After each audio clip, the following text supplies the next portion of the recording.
Prime Minister Imran Khan, thank you very much indeed for joining us today. We speak a month after the collapse of the Afghan government and the takeover of the Taliban. How would you describe the situation in Afghanistan today? I think it's worrying. Afghanistan is on a historic crossroads. One, if it goes well, and we pray that this works in the direction of peace after 40 years in Afghanistan, if this Taliban hold all of Afghanistan, and if they can sort of now work towards an inclusive government, get all the factions together, Afghanistan could have peace after 40 years. But if it goes wrong, and which is what we are really worried about, it could go to chaos, the biggest humanitarian crisis, a huge refugee problem, unstable Afghanistan, and the reason why the US came in was to fight terrorism or international terrorists. So unstable Afghanistan, refugee crisis, and the possibility of, again, terrorism from Afghanistan soil. This interim government is not an inclusive government. The concerns of so many around the world are for the future of Afghanistan and its people under a Taliban government which is notorious for its misogyny and its violence against women. There is no evidence to date of any interest in providing basic human rights, particularly for women and children. How concerned are you about that? Where Afghanistan goes from here, I'm afraid none of us can predict. We can hope and pray that there's peace after 40 years, that the Taliban, what they have said, that they want an inclusive government, they want women rights in their own context, they want human rights, they've given amnesty. So far what they have said, clearly they want international acceptability. But there's another fallacy. Afghanistan cannot be controlled by outside. They have a history. No puppet government in Afghanistan is supported by the people. It gets discredited amongst the people.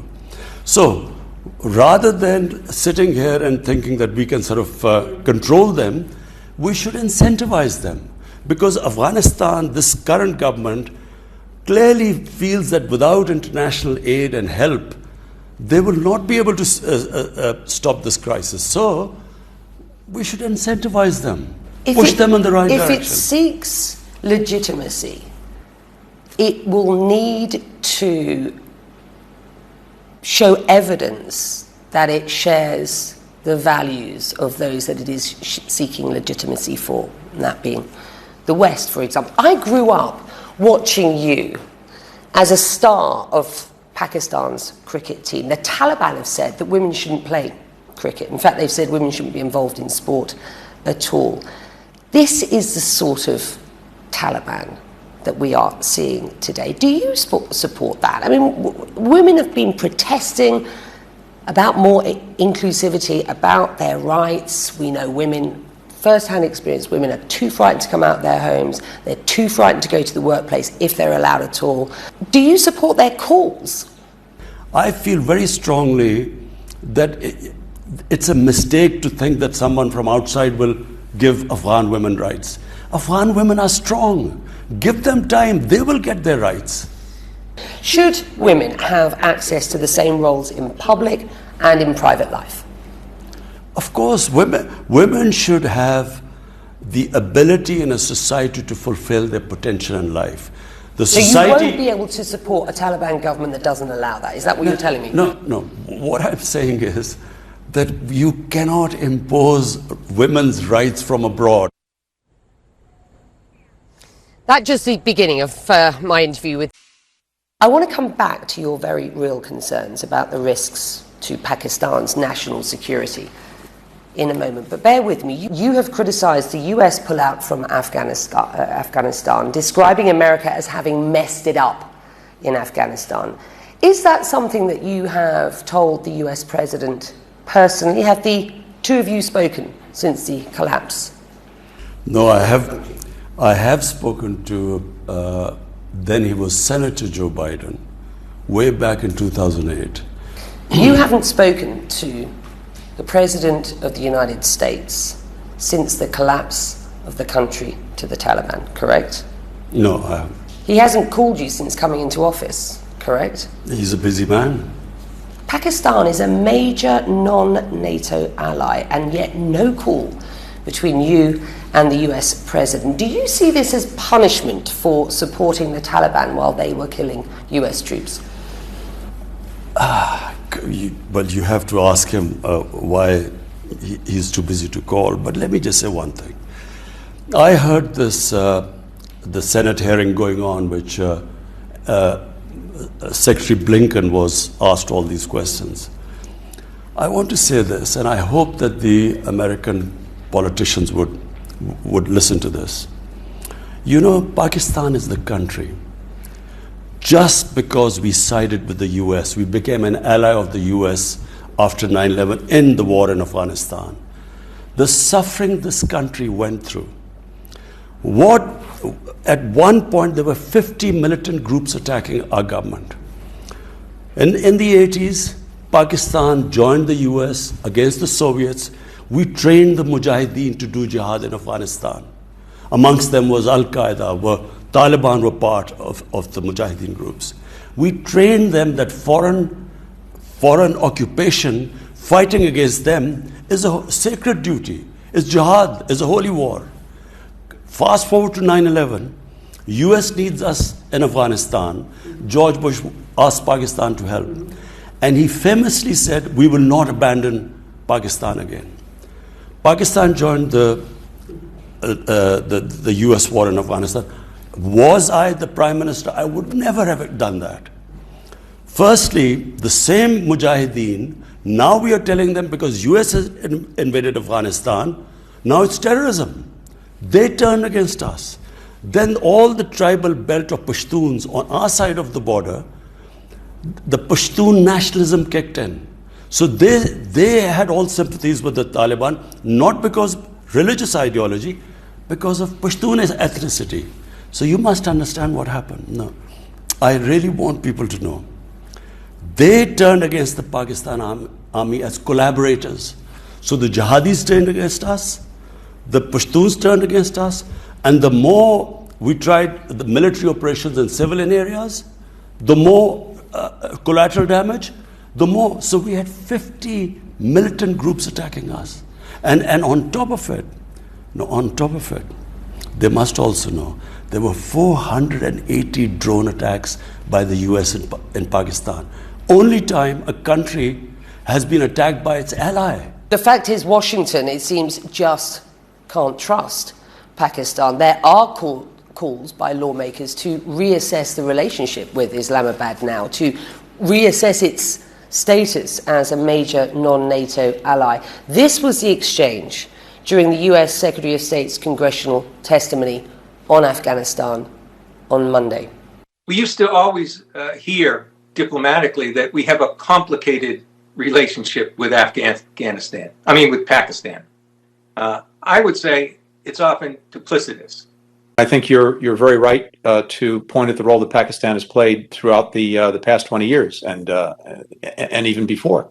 And it is one that has involved hedging its bets constantly about the future of Afghanistan. It's one that's involved harboring members of the Taliban, including the Haqqanis. Is that true? And what's your response? They are ignorant. I was listening to them. I have never heard such ignorance. They are absolutely clueless, number one, about what happened in Afghanistan. They were all in a state of shock. The state of Pakistan was under attack for being an ally of the US. We were now supposed to take on also the Afghan Taliban. I was asking you for your response to Blinken's words specifically. He said Pakistan's role has involved hedging its bets constantly about the future of Afghanistan. It's one that involved harbouring members of the Taliban, including the Haqqanis. Over the past 20 years, sir, the Haqqani network has been responsible for some of the deadliest terror attacks in Afghanistan's history. It has killed hundreds of Western troops and thousands, let me finish, of Afghan people. In 2011, you will be aware that General Mike Mullen said the Haqqani network acted as, quote, a veritable arm of Pakistan's intelligence. This is a group that now has 4 members in key roles in the Taliban government.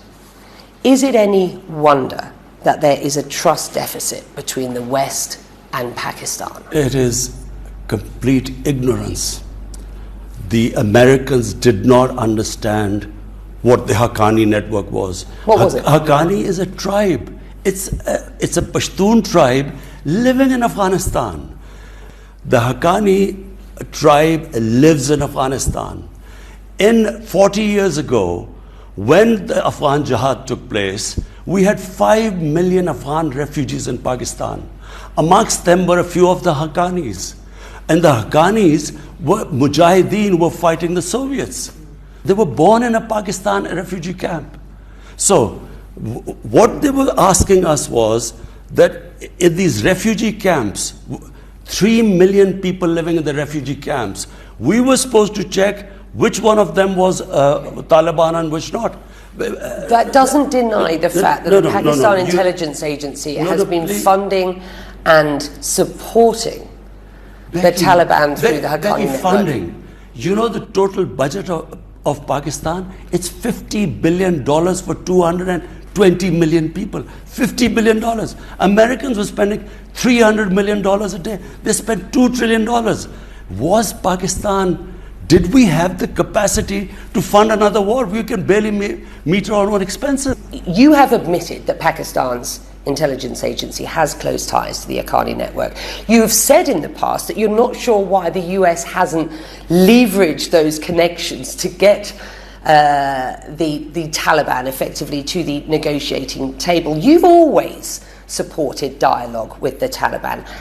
How much do you, sir, support their ideology, and what is your red line? The strict interpretation of Sharia law as we are seeing it acted out in Afghanistan today? Becky, let's take 2 different things you've said.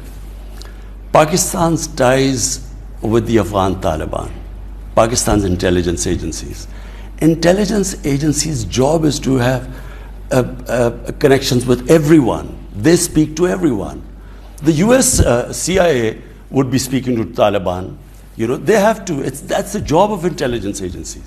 Question is, was Pakistan in a position to take military action against the Afghan Taliban when it was already being attacked from inside? The Pakistani Taliban were attacking the state of Pakistan. Let me just clarify about the Haqqani. Haqqani tribe is in Afghanistan. It's a tribe there. Some of the Haqqani leadership one was born in a Pakistani refugee camp. So and they go back and forth across the border. There is no border. There was never any border. But Becky, have we got any choice right now? Now tell me, if you do not back this government and do not help the people of Afghanistan right now, it's not a question of people of Afghanistan, Taliban. It's people of Afghanistan. If the world international community does not help them, what choice have we got? How would you qualify the US-Pakistan relationship today? And what sort of relationship do you want to see with the US?